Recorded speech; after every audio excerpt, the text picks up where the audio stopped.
Today we take a look at the most powerful figure in Norse mythology, Father Odin. Enter a world of enchantment, of enlightenment, megsmagicalmansion. Come, whoever you are, to Meg's Magical Mansion, a virtual guest house for spiritual wayfarers, a place where the ordinary becomes magical, where wisdom is yours for the asking, and where your higher nature is just a wish away.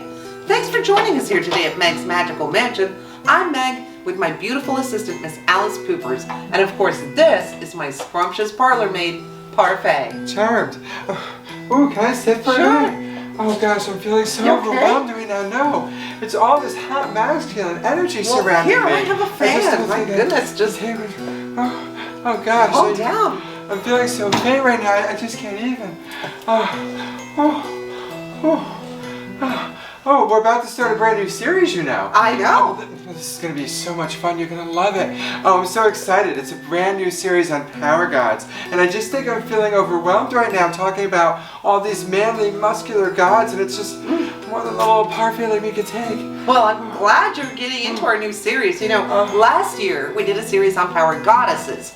And we have a whole playlist of those that you can check out. Oh, and this summer we're flipping the switch. And we're taking a look at those horny, handsome, powerful gods. That's right. We're going to have so much fun with this, and it's going to, we're going to take a deep dive, so get ready. That's right, Parfait. Today we're going to kick it all off with Odin, the chief figure in Norse mythology. He's called by many names. One of them is the one-eyed god, my personal favorite, the Wanderer, and the All-Father. He's the god of war and death, of wisdom and knowledge, sorcery, magic, and poetry. Odin has a long and crazy backstory, kind of like a soap opera or a really juicy telenovela. For sure. And if you wanted to hear more on how he became or how he rose to become the ruler of the 9 realms, let us know in the comments below, and we'll go ahead and we'll do a prequel to this episode and dish all the dirt. And trust me, it's a hot mess. Yeah, seriously. Hot mess. Oh yeah. The whole backstory for Odin is absolutely. Yeah, we'll be happy to tell it to you if you want. But today, I want to focus on Odin's lifelong obsession with attaining understanding, wisdom, and enlightenment. Odin's story is one of a god who walked the left-hand path, and he will sacrifice anything and anyone to preserve himself and his rule. Sounds like an episode of Succession, right? And there is so much to be learned from Odin's quest for wisdom. And it can be a great cautionary tale for anyone who walks the left-hand path, which I do. Oh yeah. So let's spill the tea right now on this powerful god and his consuming quest. Odin is a god of great power and might. He created the 9 realms and rules over everything and everyone. But Odin wanted more than just power. He wanted knowledge, and he wanted to divine the future so he could maintain his power. Norse gods were not immortals. While their immense power makes them very difficult to kill, it is not impossible. Odin was concerned about this idea, that he could die, and he wanted to see what fate was in store for him. Odin had established the Aesir gods with him in Asgard, and his blood brother Loki, who was actually a giant, did you know?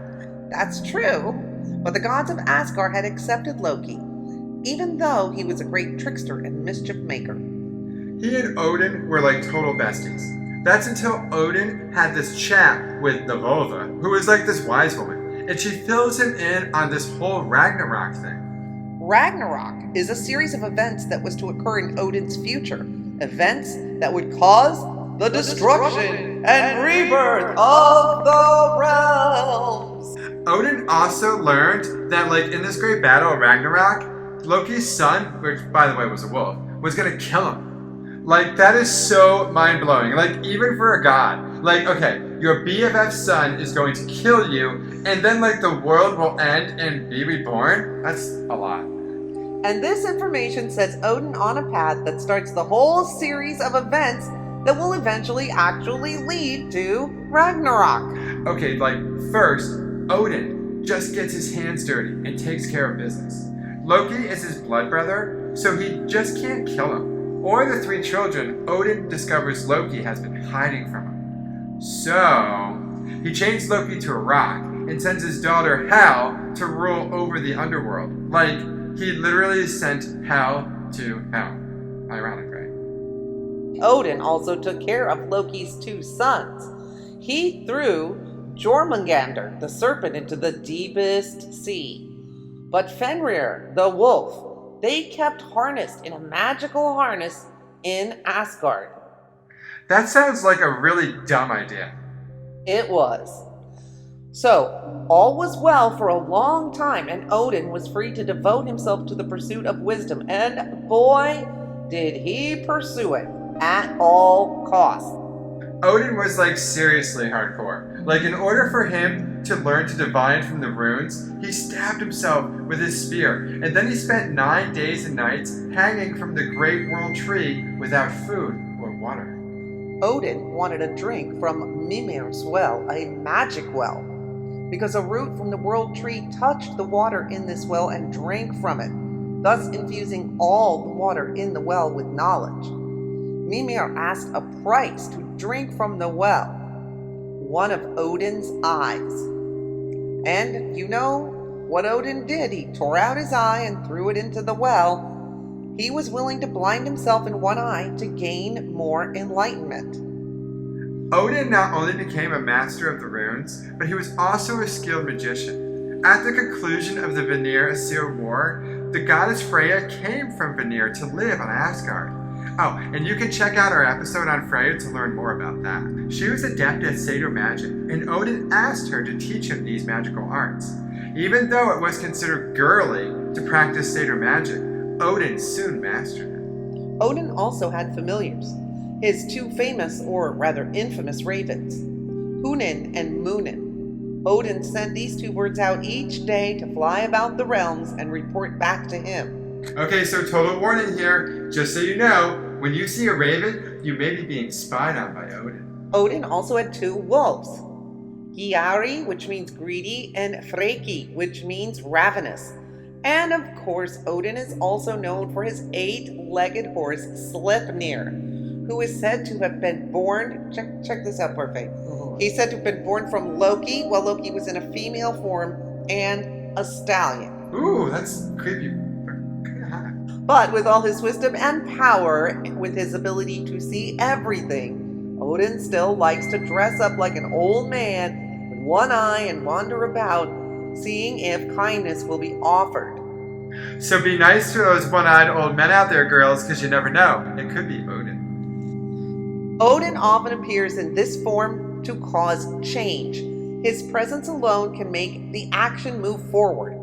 That's why you can call on Odin if you feel stagnation in your life, but be prepared for sudden movement that may not be exactly what you expect. Okay, but hold on a second. What about all this Ragnarok stuff? Like, was Odin's wisdom enough to stop it from happening? One of the main lessons to be learned here is that nobody has the power to change the future, not even a god.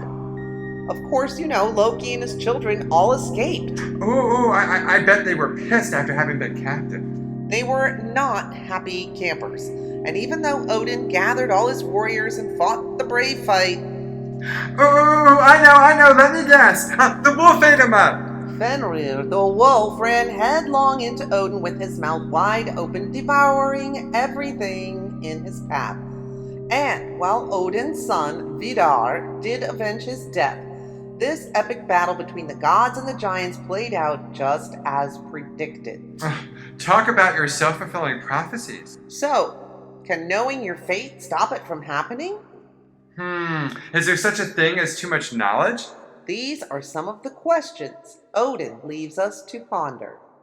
So there you have it, a look at Odin, and trust me when I tell you, this is just part of his wild, crazy, epic story.